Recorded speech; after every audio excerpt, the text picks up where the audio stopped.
सभी दोस्तों को प्यार नमस्कार। कैसे हो आप सभी? जय हिंद दोस्तों। आज हम समझेंगे कि G7 समिट 2021 क्या है चीन का OBOR, क्या है चीन का BRI प्रोजेक्ट, क्या है सिल्क रूट, चीन का सिल्क रूट, और हम समझेंगे कि अमेरिका का BBW क्या है। ठीक है, तो सबसे पहले हम समझते हैं कि जो अभी रिसेंटली में जो G7 समिट 2021 जो 11 से 13 जून 2021 ये चला जो है वो ब्रिटेन में चला है, यानी कि यूनाइटेड किंगडम में चला है। ठीक है, तो हम थोड़ा सा चलते हैं कि G7 क्या है। जैसे कि मैंने पिछले वीडियो में भी बताया था कि G7 यानी द ग्रुप ऑफ 7, यानी कि इसमें जो है वो 7 देश है, दुनिया के 7 सबसे बड़े देश इसमें शामिल हैं, जिनके पास इकोनॉमिक्स ज़्यादा है, यानी कि जिनका ग्रोस डोमेस्टिक प्रोडक्ट पूरी तरह से क्या है, हाई है, उन लोग इस G7 में शामिल है। ठीक है, और 4 बी होल्डर कंट्री भी इसमें है। यानी बी होल्डर करने का मेरा मतलब यही है कि देख रेख करने वाला। ठीक है, यानी सोच समझ के, यानी कि G7 का कहने का मतलब है कि आप जो है वो आप भी आइए इसमें और समझिए। तो मैं सबसे पहले समझता हूँ कि वो 7 कंट्री कौन कौन से हैं। ठीक है, मैं आपको दिखाता हूँ कि सबसे पहले जो इसमें है वो सबसे पहले है कनाडा, अमेरिका। ठीक है, उसके बाद है फ्रांस, उसके बाद फिर यूनाइटेड किंगडम है, उसके बाद आपके पास जर्मनी है, उसके बाद इटली है। ठीक है, और साथ ही साथ क्या है, जापान भी इसमें शामिल है। ठीक है, तो ये हुए G7 के सदस्य जो कि 7 है, या ग्रुप ऑफ 7, जैसे कि मैंने पहले भी बताया। और इसमें 4 जो है वो बी होल्डर कंट्री है। उसमें सबसे पहला है भारत। ठीक है, उसके बाद है साउथ अफ्रीका, उसके बाद साउथ कोरिया, और साथ ही साथ ऑस्ट्रेलिया भी इसमें शामिल है। ठीक है, ये ऑस्ट्रेलिया भी इसमें शामिल है। ठीक है, तो हम बात करते तो इन्हीं लोगों की बैठक थी यूनाइटेड किंगडम में। ठीक है, तो अगर हम बात करें तो इसमें सभी जो देश थे वो, हालांकि अपना जो भारत है वो वर्चुअल मीटिंग में थे, माननीय मोदी जी वो वर्चुअल मीटिंग में थे। अगर बात करें अगर मीडिया रिपोर्ट्स की, तो इसमें 2 से 3 बातों पर अहम रखा गया। माननीय प्रधानमंत्री मोदी जी का कहना था कि रिसेंट में जो अपना इन्वायरमेंट है उसको पर बात रखा उन्होंने। तो देखिए, सबसे पहले जो अमेरिकी राष्ट्रपति थे वो जो बाइडन से पहले थे डोनाल्ड ट्रंप। ठीक है, तो डोनाल्ड ट्रंप ने क्या किया था कि वो पेरिस क्लाइमेट चेंज से वो हट गए थे। उन्होंने कहा कि हम तो भाई डेवलपमेंट कंट्री है, तो हमें तो कोई रोक नहीं सकता। तो उसको मनाने के लिए बात को रखा गया। तो पेरिस क्लाइमेट चेंज को जो बाइडन ने वापस लिया, फिर कहा कि ठीक है ये सम्मत हो गया। दूसरी बात जो है वो हमारे प्राइम मिनिस्टर नरेंद्र मोदी जी ने कहा, उन्होंने G7 के समूह शिखर सम्मेलन में कहा कि हमें देश दुनिया से कहा कि हमें वन अर्थ वन हेल्थ की सोच पर चलने की ज़रूरत है, क्योंकि जो अभी जो वर्तमान में कोरोना महामारी जो पूरे दुनिया में जो संकट फैला हुआ है, हमें इसी को साथ में लेकर के मतलब इस पे जोर देना है कि हमें वन वर्ल्ड वन हेल्थ की ज़रूरत है। तो ये उन्होंने ये नारा दिया। बाकी बात इन्होंने वैक्सीनेशन को भी लेकर के मुद्दा रखा। तो वैक्सीनेशन की बात करें अगर, तो जैसे कि रिसेंटली ने अमेरिका ने प्रतिबंध लगा दिया था वैक्सीनेशन को लेकर के, तो उस पर बात को रखा गया। तो लोग सहमत हो गए कि ठीक है 1-2 साल के लिए मतलब कि ये जो टैक्स फ्री, मतलब जो भी उसका जो नियम होता है, जो लॉज वगैरह है जो वैक्सीनेशन का लेकर के, तो उनको पर भी बात जो है वो सहमत हो गया है। अमेरिका ने बोला कि ठीक है, तो वो सारे बात हो गए। इसमें भारत की जो सबसे अच्छी बातें, बहुत अच्छी बातें जो है वो अमेरिकी राष्ट्रपति जो बाइडन ने कहा। उन्होंने कहा कि हम BRI प्रोजेक्ट को क्या करेंगे, काउंटर कर देंगे। BRI प्रोजेक्ट को काउंटर करेंगे। बता दें कि BRI प्रोजेक्ट को समझने से पहले आपको समझना पड़ेगा कि चीन का रेशम मार्ग क्या है। ठीक है, उसके बाद हम चलेंगे कि BRI प्रोजेक्ट क्या है। देखिए, बहुत साल पहले जो है वो चीन जो है वो रेशम का व्यापार करता था, यानी कि बिजनेस करता था। और उस रेशम के जो बिजनेस के जो एरिया था उस पर लगभग 99 से 100 देश आते थे। ठीक है, तो इसके 2 रास्ते थे, एक तो था मेराइन रूट और दूसरा जो रूट था वो था लैंड रूट। ठीक है, तो इन्हीं 2 रास्तों से वो अपनी बिजनेस को करता था। ठीक है, और जो उसको रिक्वायरमेंट चाहिए, चाइना का जो रिक्वायरमेंट था वो अलग अलग देशों से लेता था। इसके किसी से कपड़े की अगर उसकी ज़रूरत है तो कपड़े लेता था, किसी से स्पाइसी कोई देश से लेता, जैसे अपना साउथ इंडियन से स्पाइसी लेता था, किसी से सिल्वर, किसी से गोल्ड। तो जो उसको रिक्वायरमेंट था वो ले लेता था, और बदले में लोगों को क्या देता था, बदले में लोगों को देता था रेशम। ठीक है, और हालांकि रेशम की जो टेक्नोलॉजी थी वो चीन के पास थी, लेकिन भारत भी है ना वो प्राचीन से ही मजबूती के स्तर पे खड़ा है। ठीक है, तो उस समय क्या हुआ कि कुनांग शासक थे जिसका नाम कनिष्क था, वो पूरी तरह से चीन का जो रेशम मार्ग है वो ध्वस्त कर दिया। उन्होंने कहा कि अगर आप इधर से आप व्यापार करोगे तो आपको टैक्स देना पड़ेगा। ठीक है, तो वो पूरी तरह से बंद हो गया। लेकिन आपको बता दें, जैसे कि मैं आपको बता दूं कि चीन के पास पैसे बहुत है। ठीक है, तो वो क्या करता है, वो अपने पैसे को क्या करता है, इंटरेस्ट के साथ साथ अपने पैसे को दूसरे देशों को क्या करता है, दूसरे देश को दे देता है, ताकि उस देश के पास क्या रहे, उसका जो है वो हुकूमत भी कर सके। अपने षड्यंत्र के जाल में लोगों को इसी तरह फंसाता है चीन, किसी भी देश को, ठीक है। तो वो ऋण दे देता है, अब लोग ऋण ले लेते हैं, वो कहते हैं कि अपने अपने देश को आप इंफ्रास्ट्रक्चर आप बिल्ड के लिए आप हमसे जो पैसा चाहिए आप ले लीजिए। इसी तरह लोगों को, बहुत लोगों को पैसा दिया, हंगरी हो गया, ठीक है, हंगरी अब जगह यूरोपियन कंट्री, उसको भी पैसे दे करके रखा हुआ है। पाकिस्तान तो बुरी तरह जाल में फंसा हुआ है उसका, ठीक है। और भी अलग अलग देश है, जैसे श्रीलंका है, श्रीलंका को भी पैसे दिए हैं, ठीक है। तो ये क्या करता है, लोगों को पैसे देता है, ठीक है। और पैसे देता है तो इसके एक शर्त रहता है कि जितने पैसे चाहिए आप हमें से ले लीजिए, लेकिन इसका एक सबसे बड़ा शर्त क्या रहता है कि जो आपका जो इंफ्रास्ट्रक्चर जो भी, जैसे मान लें कहीं डैम बनाना है किसी देश को, ठीक है, वो जो कंपनी है, वो जिस देश का कंपनी है, वो क्या करेगा, कॉन्ट्रैक्ट किसको देगा, चीन के कंपनियों को, ठीक है। और जो उसमें मटेरियल जो लग रहा है वो कहाँ से आएगा, वो भी चीन से ही आएगा, ठीक है। तो यानी कि जो और फ़ायदा इसमें किसको, चीन के कंपनियों को फ़ायदा हो रहा है। इधर चीन का जो वो ग्रोस डोमेस्टिक प्रोडक्ट भी हाई हो रहा है, इधर चीन का जीडीपी बढ़ रहा है, ग्रोस डोमेस्टिक प्रोडक्ट यानी कि जीडीपी भी उसका बढ़ रहा है। और प्लस में जिस देश को वो अपने पैसा दिया है उस देश पे अपनी षड्यंत्र का जाल भी धीरे धीरे बिछा रहा है, ठीक है। तो यही करता है, चीन को यही षड्यंत्र रचता है देश। इसी तरह किसी भी चीन ने श्रीलंका को पूरी तरह अपने षड्यंत्र जाल में फंसा लिया है। उन्होंने पूरे कॉन्ट्रैक्ट जो जहाँ का उन्होंने लिया था, जैसे उन्होंने लिया कि एक हम डैम बनाएंगे या बंदरगाह बनाएंगे। इसे हंगरी में भी बहुत तरह से रोल किया है, हंगरी को भी बहुत पैसा दिया है, ठीक है। यूरोपियन कंट्री, जैसा कि मैंने पहले आपको बताया, हंगरी देख सकते हैं आप। तो उसी तरह श्रीलंका को बुरी तरह फांस दिया। उन्होंने कहा कि बंदरगाह बनाएंगे हम, और उन्होंने कहा कि आप बंदरगाह बनाइए, यहाँ पे बहुत सारे लोग आएंगे, वहाँ पे लोग कोई आता तो है नहीं। अब देखिए, अब जो श्रीलंका था वो चीन से बहुत ज़्यादा पैसे ले लिए। अगर बात करें फॉरेन एक्सचेंज रिजर्व के मामले में, तो अगर आप देखेंगे श्रीलंका के पास तो सिर्फ $4 बिलियन है, लेकिन उसने कर्ज कितना ले लिया, $10 बिलियन, ठीक है। तो अब चीन क्या कहता है कि आप हमें पैसा दीजिए या फिर आप हमें बंदरगाह दे दीजिए। तो वो बंदरगाह पूरी तरह से ले लिया। तो बहुत तरह करता है, इस तरह पाकिस्तान में भी रोड बनाया, पाकिस्तान में भी टैंक वगैरह बनाता है, तो यही रोल करता है, ठीक है। तो वो सारी चीज़ें, ठीक है। तो अभी जो कोविड में जो था ना, जो कोविड में जितना भी फंड जो चला, जैसे कि अभी कि कई देश के पास नहीं, तो उस चाइना क्या करता है, दबाव को लेकर के कहा हाँ लीजिए आप मुझसे पैसा, अब पैसा हो तो उसको दे दिया।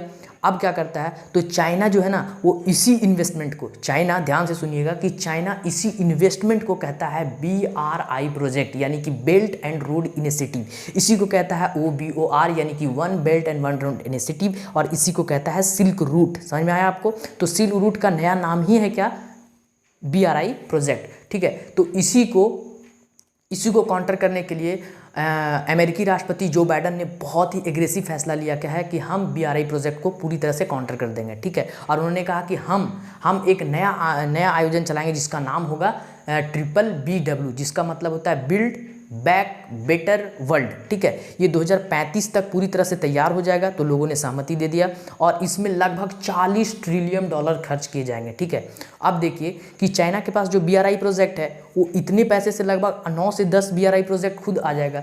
तो ना चाहते ऊपर भी चाइना इतना नहीं दे सकता है। तो इसमें फ़ायदा किनको होगा, इसमें फ़ायदा होगा उन देशों को जो देश चीन से ऋण ले चुके हैं, और वो पैसे, देखिए चीन का जो BRI प्रोजेक्ट है वो ऐसे भी घाटे में चल रहा है। तो वो लोगों को पैसे चुकाने के लिए कि पैसा चुकाइए या फिर आप हमें फ़ायदा उन लोगों को पैसा दीजिए, या जो BRI प्रोजेक्ट में जो फंस चुके हैं, ठीक है, उन लोग BBBW में चल जाएंगे, यानी कि बिल्ड बैक बेटर वर्ल्ड में चल जाएंगे। तो अब ना चाहते ऊपर भी चाइना इतना पैसा कभी ला नहीं सकता है, ठीक है। तो उन लोगों के लिए एक ये अहम, तो मैं आपको बता दूं कि यहाँ पे अमेरिकी राष्ट्रपति जो बाइडन ने एक एग्रेसिव फैसला लिया है कि हम BRI प्रोजेक्ट को पूरी तरह से काउंटर करेंगे। लेकिन मिस्टेक यहाँ पे थोड़ा सा जो किया है वो भारत ने किया है। भारत ने कहा कि हम पहले स्टडी करेंगे, इसको बढ़िया से पढ़ेंगे, समझेंगे, उसके बाद हम आपको अनुमति देंगे। ठीक है, अनुमति आप भारत को पूरी तरह से पढ़ लेकर, लेकिन हाँ मुझे लगता है कि इसमें ज़रूर भारत को जाना चाहिए। क्या आपको लगता है कि अमेरिका जो BBBW चला रहा है, यानी बिल्ड बैक बेटर वर्ल्ड चला रहा है, उसमें भारत को हिस्सेदारी बढ़ चढ़ के लेना चाहिए? अगर हाँ तो आप कमेंट हमें ज़रूर करें, क्योंकि आपका कमेंट का हमें इंतजार रहेगा। ठीक है, ज़रूर से आप कमेंट करें। ठीक है,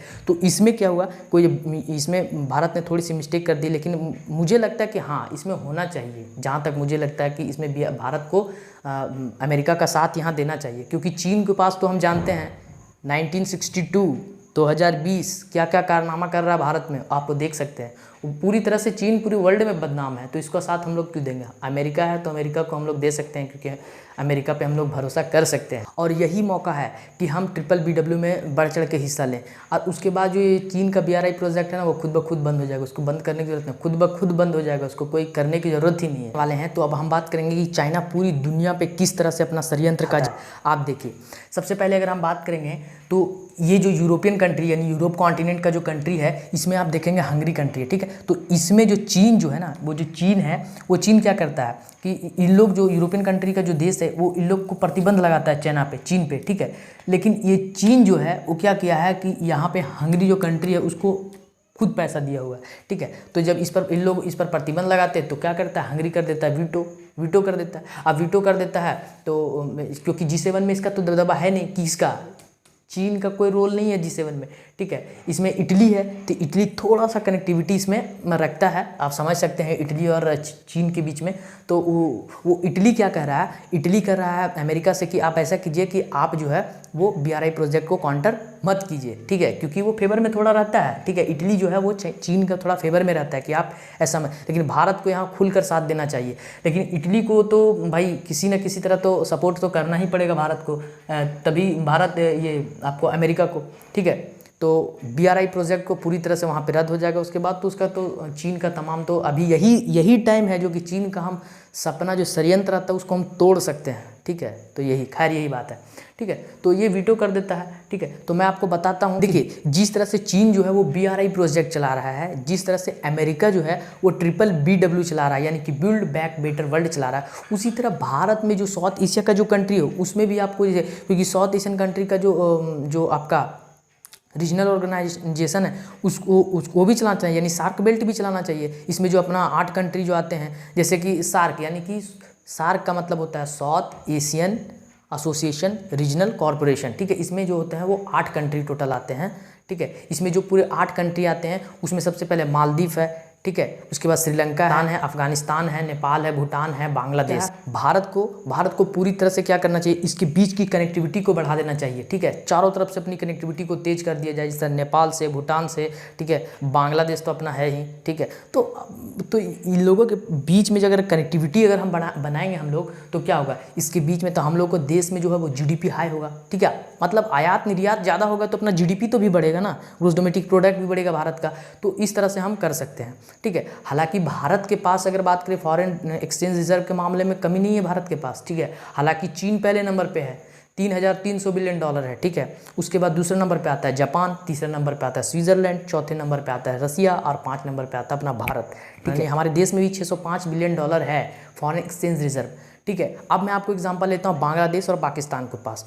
पाकिस्तान जो होता है तो बांग्लादेश के पास $45 बिलियन है, ठीक है। वहीं पर अगर पाकिस्तान की बात करें तो सिर्फ $16 बिलियन है। आप सोच सकते हैं, ठीक है।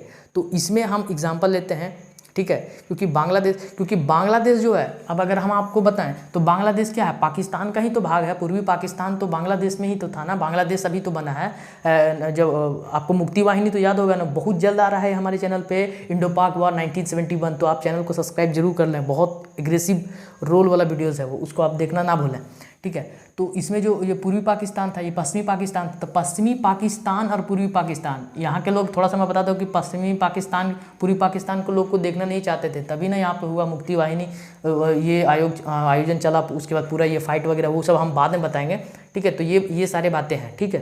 तो सोच सकते हैं कि इसी का आज़ाद मुल्क, ठीक है, बांग्लादेश, उसके पास आज $45 बिलियन है। और पहले से ये शैतान पाकिस्तान, शैतान ना बोलोगे पाकिस्तान को तो क्या बोलोगे, शैतान ही है। शैतान के पास सिर्फ $16 बिलियन है, ठीक है। तो कहते हैं ना, तो ये बांग्लादेश जो है वो क्या कर रहा है कि जो श्रीलंका के पास, जो श्रीलंका ने जो ऋण लिया था चीन से, वो बांग्लादेश ने कहा कि आप मुझसे पैसे लीजिए, ठीक है, और आप ये पैसे जा करके चीन को दीजिए, ठीक है, आप उनका कर्ज चुके। तो सोचिए अगर बांग्लादेश उतना सपोर्ट कर सकता है श्रीलंका को, तो हमारे पास भी $605 बिलियन हमारे देश में है, तो हम भी कर सकते हैं। बस थोड़ा सा सोचने की ज़रूरत है और ज़्यादा कुछ करने की नहीं है, ठीक है, बस ये वो बात। लेकिन अब हम बात करते हैं पाकिस्तान को, ठीक है। तो कहते हैं ना, लोग कहता है कि अगर आपके पास जितनी चादर उतने ही पैर फैलाइए। पाकिस्तान के पास सिर्फ $16 बिलियन है, लेकिन इन्होंने कर्ज कितना ले लिया है, अगर मैं बात बताऊँ आपको तो $294 बिलियन है, ठीक है। $294 बिलियन इन्होंने कर्ज लिया है, ठीक है। अगर हम बताते हैं, अगर आपको 31 दिसंबर 2019 के आंकड़े के अनुसार, अकॉर्डिंग टू news18.com, अगर आप उसके वेबसाइट पे जाएंगे तो आप चेक कर सकते हैं, 45 ट्रिलियन रुपीज़ का कर्ज है किसके पास, पाकिस्तान के पास। और ये सारा कर्ज कहाँ से लिया है, पाकिस्तान जो कर्ज लिया वो चीन से लिया है, ठीक है। चीन के षड्यंत्र में फंसते जा रहा है धीरे धीरे।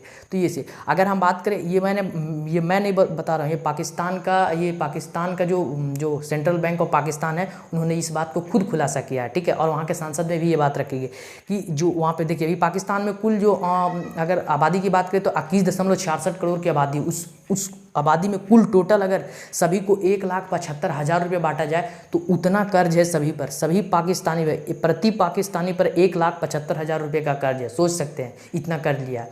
लेकिन मैं आपको बता दूं कि पूरी तरह से जाल में फंस चुका है पाकिस्तान। किसके षड्यंत्र में, तो वो है चीन के षड्यंत्र में। क्यों, क्योंकि आप जब पाकिस्तान का ये जो मैप देख रहे हैं तो इसमें सीधा सीधा जो ना CPEC रोड बना दिया है, यानी कि चाइना पाकिस्तान इकोनॉमिक कॉरिडोर। कौन बनाया है, ये बनाया है चीन और पाकिस्तान ने मिलकर। चीन ने पैसे दिए हैं और इसमें इतने सारा पैसे लगे हैं कि सारा कर्ज लिया है किससे, चीन ने लिया है, पाकिस्तान ने लिया किससे, चीन से लिया है। तो कहीं ना कहीं मूर्खता तो बन ही रहा है, ये शैतान मतलब पाकिस्तान। तो ये सारे कुछ होता है, ठीक है। तो यही सब प्रॉब्लम है कि आपको ये वीडियो काफ़ी पसंद आ गया होगा। आपने समझ लिया होगा कि G7 समिट क्या है सिल्क रूट, क्या है चीन का BRI प्रोजेक्ट, क्या है अमेरिका का BBW यानी कि बिल्ड बैक बेटर वर्ल्ड, ठीक है। और हम लोगों को भी सार्क बेल्ट चलाना चाहिए, एशियन एसोसिएशन रीजनल कॉर्पोरेशन का ये चलाना चाहिए, ठीक है। आपको वीडियो काफ़ी पसंद आया होगा। अगर वीडियो पसंद आया तो चैनल पे अगर पहली बार विजिट किए हैं तो चैनल को सब्सक्राइब कर, कमेंट भी कर सकते हैं आप, ठीक है। और वीडियो अगर अच्छा लगे तो लाइक तो कर। तब तक के लिए दीजिए आप हमें इजाज़त। जय हिंद।